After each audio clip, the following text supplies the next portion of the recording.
Hello and welcome. I'm April McGinnis, and I've been helping people with their job searches, career planning, and eliminating barriers to successfully landing a job for many years. This presentation is about how to get an interview. You may believe that a resume will land the job for you, but in reality, an awesome resume is all about getting that all-important interview. So what is a resume really? A resume is a door opener. It's a marketing tool. I know that sounds like a very businessy thing to say, but really it is a marketing tool that is to sell your most amazing product, and that product is you.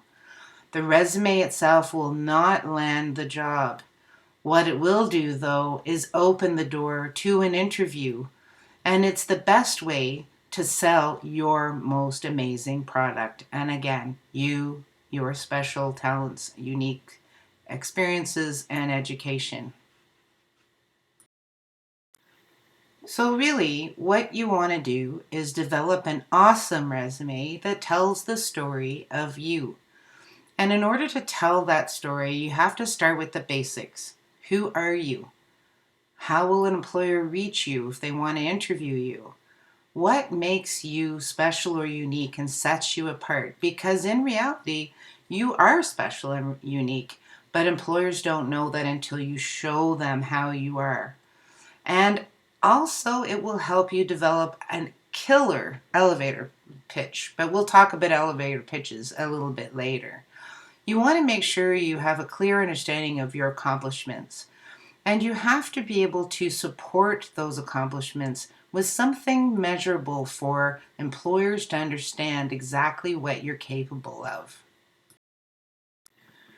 The very first thing that I tell people, because believe it or not, a lot of people actually miss this, is please make sure you put your name front and center at the top of your first page of your resume. Some people create a header in Word that will help them because they can put that information at the top of every page of the resume, which is always a good idea. But always make sure that your name stands out. Make sure that you make the font larger than the rest of your content, and make sure that you use bold to make it really stand out so there's no question about who you are, and right underneath is going to show where people can get in touch with you. So the next really important thing that goes right below your name in a smaller font than your name, and not necessarily in bold, but you can if you want to, it's so important, is to make sure that employers know how to reach you. A lot of people, again, overlook this or forget about it. Well, you want to make sure that you're using a professional email. Make sure that it includes your name in your email address. And I recommend a Gmail account because it's an easy one to have. It's free. Anybody can access it on the internet. It's very simple, and most people are pretty conversant with Gmail. Please don't use something, for example, like I'm a sexy thing at hotmail.com. That is, unless you are applying for a job where that's important for you to communicate to an employer, try to make it something more professional. Make sure also that you include a phone number where they can reach you during business hours. I recommend that if you have both a cell phone and a landline, that you use your cell phone. Often people only have a cell phone these days, but for those who have both, it's more difficult to be available all the time on a landline, and you really don't want to miss a call. Very important that when employers reach out to you that you're available as often as possible and as easily as possible. So please make sure that there's a phone number where you can be reached. Well, if you thought that the idea of an elevator pitch sounded like a really difficult challenge, you'd be right. It is challenging. But you have to remember that you are special and you are unique.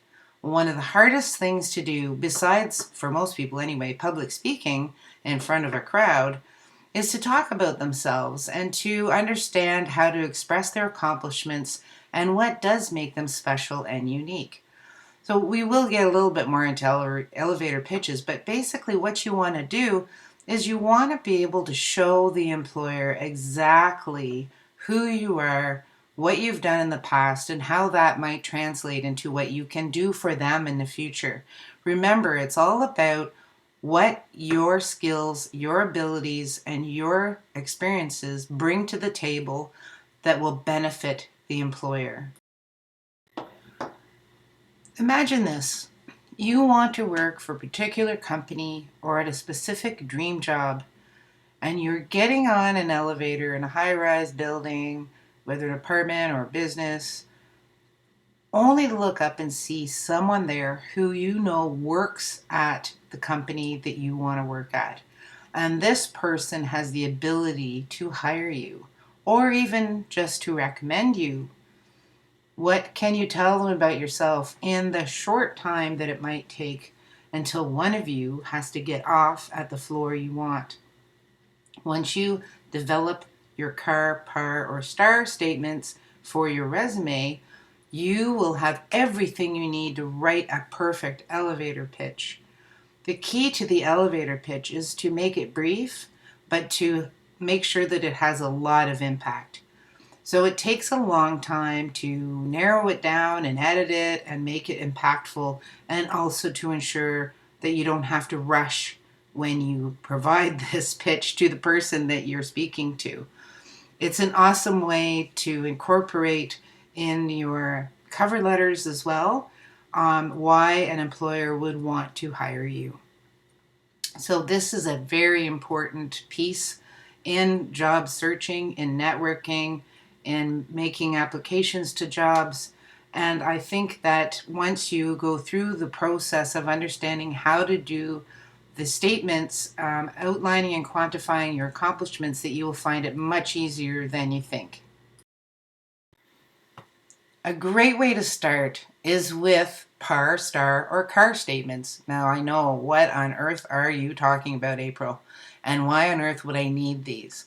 We will get a little bit more into exactly what they are, but essentially they can be used once you develop them for a number of things. They can be used to insert into your resume if you're going to be customizing it for a specific job. It's something that you can use in interviews when someone asks you a question, such as tell me about a time when, and you will be able to tell them about a time because you've got the information already planned out. It will help you to develop your elevator pitch. And to be quite honest, it will also help you to feel better about yourself. Job searching is discouraging, it's time consuming. You hear a lot more no's than you hear yeses, but quite honestly, it only takes one yes to get the job. But keeping your spirits up is really important. So having these statements of your accomplishments, what you've done, why you're such a special and unique person, helps to keep that momentum going. So remember, one of the things in doing these statements is that success looks different for anyone. It's not the same story for everybody. If you've worked in a sales job, for example, where it's easier for you to quantify or measure your results, that helps a lot. But not everybody has that experience or that background. You may have done a volunteer position where you've done some outreach to people in vulnerable populations, or maybe you worked in a retail store over the holiday season. What you want to make sure you do is identify what your success has been, and it could be very small. For example, maybe the holiday season in retail store is something that's very relatable. We want to maybe look at what did it take to be successful in providing top-notch customer service during a very busy time. So we've decided that there's a story there, that maybe you have worked in a retail store at Christmas time, which is a very common thing most people may have done in their lifetime, either when they were younger or maybe you've done it more recently. So what are we going to do using PAR, STAR, or CAR? So if you look at how I've written it out so that you can understand what it's about, PAR would be a problem you encountered in a job, what action you took and what was the result from the actions that you took. Star would be a situation where you took action in that situation and it resulted in something. Car is a challenge. So maybe there was a specific challenge that was in your job and you took some action and the result was a resolution or something that was successful. So it's the same idea, it's the same approach, but it's just a different viewpoint depending on the role that you were in. So again, you want to make sure that you understand how to express soft skills, not just hard skills. They're a little bit more challenging to demonstrate. Customer service is one of them. So let's look at the situation about working Christmas Eve. The situation, we're going to use star. The situation was that it was Christmas Eve. It was about an hour before closing. There were X number of customers in the store, all requiring some help. And of course, anybody who's ever worked in retail at Christmas time, right on Christmas Eve, knows how intense that can be. So the action could look like this. I took the lead with my teammates to decide who would look after which customers. So that already is showing a leadership and team leadership and cooperation. I then approached customers and asked appropriate questions of them, listened to their answers, and I made recommendations, keeping in mind other product suggestions that would be a good fit. So again, it is, even in a hectic environment, making sure that you understand a customer's needs is something that I would consider top-notch customer service. It's being quick, but it's also making sure you're addressing their needs. I was enthusiastic. So even though you're tired and stressed, you still expressed enthusiasm. That's something that is very important to a lot of employers. I was calm and friendly. That is one of the key things, I believe, around soft skills that a lot of employers are looking for. Someone who can remain calm in a stressful environment. It helps keep the customers calm, it helps keep you calm and centered, and it helps your teammates also.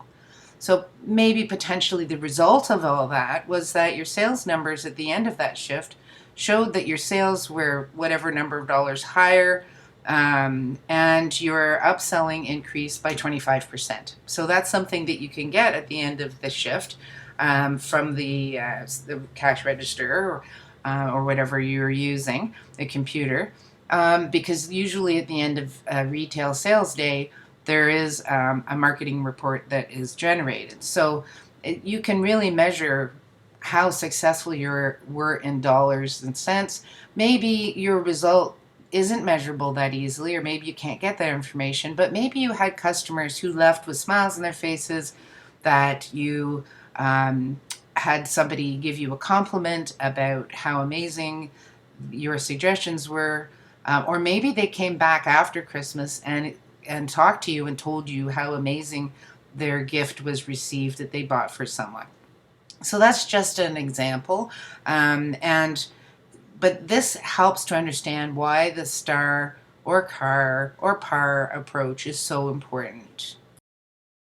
So again, it's important to measure, measure, measure. Make sure that you can quantify your accomplishments.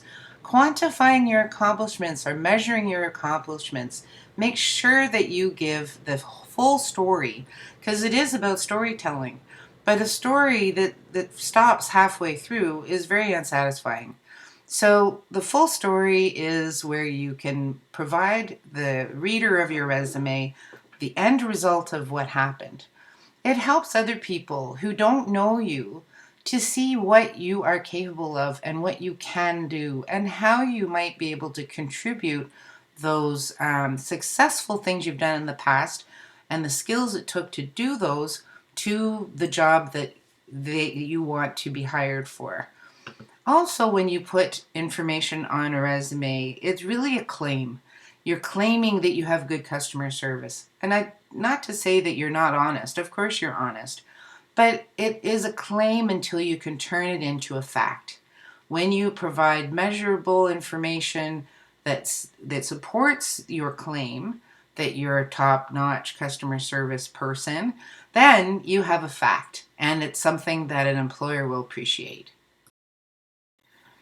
So now that we've kind of covered a little bit of the content that goes into a resume, um, important tips to make sure that your resume is professional.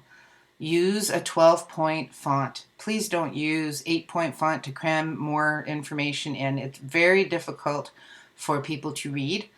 You want to make it as easy as possible for the person who's reading the resume to be able to read it.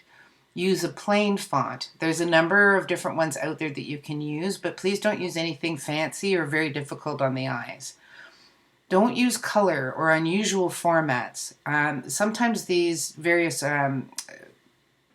resume uh, things that are templates that are set up, they have really strange formats. They're not practical and they're not professional. The only time these things could be potentially used is if you were in a creative type of career, and maybe that's something that fits better with the type of work that you want to do. Make sure, though, that you tailor the way your resume looks to the type of work you're looking for. Use negative space. What does that mean? You want to make sure there's lots of white space around every section of your resume. So in between points, for example, and make sure you use good size margins so that it makes your document easy to read. When someone gets your resume, it's been shown that they only really read the first top third to two-thirds of the first page. So everything that's in there should be easy to scan, and also the most important information should be there. Make sure that you put education and volunteer information at the bottom of your resume at the very end, unless you have studied in a specific field like engineering or something where you need a specific education to do that job, and it's something that needs to be brought to an employer's attention right away. This is often the case with new graduates, but if you've been in the workforce at all, it's better to put your education at the bottom. Make sure that you list your experience, whether it's volunteer or paid experience, in order of the date, chronological order, but always put the most recent first. Again, we're trying to think about making this document as easy to read as possible. And we don't recommend ever putting a photo on your resume. There's no need for it, and they will be able to see you when you land the interview. So I'm very appreciative of you spending some time with me, getting an introduction to creating your own awesome resume. If this presentation has provided you with enough information to get you started and you feel comfortable and confident to write your own resume, that's awesome. That's great. If you need some further information for self-study for creating your own awesome resume, I can provide worksheets that will help you to develop the STAR, CAR, or PAR statements that you need and to assist in how to set up your resume. These I offer in an affordable package that can be downloaded. If you require or feel you benefit from one-on-one coaching, please let me know. I'm happy to assist. That is my specialty, especially if you have challenging issues for your resume or for your career and job search. Maybe you've got a gap in employment. Maybe you're a recent graduate and don't have job experience. Maybe you are just struggling with trying to present your best self. I'm happy to assist. I've had years of experience of assisting people with not only resume writing, but also interview preparation, helping people to motivate themselves in their job search and how to stay motivated, how to overcome barriers, and also helping people to understand their own unique and special gifts and experience. So I would be pleased to assist. Just contact me at the email on the slide, on the last slide, and I'm happy to get back to you, and I always get back to you as quickly as possible. So thank you again for spending some time with me. I wish you all the best in your job search and in your career planning, and happy job searching.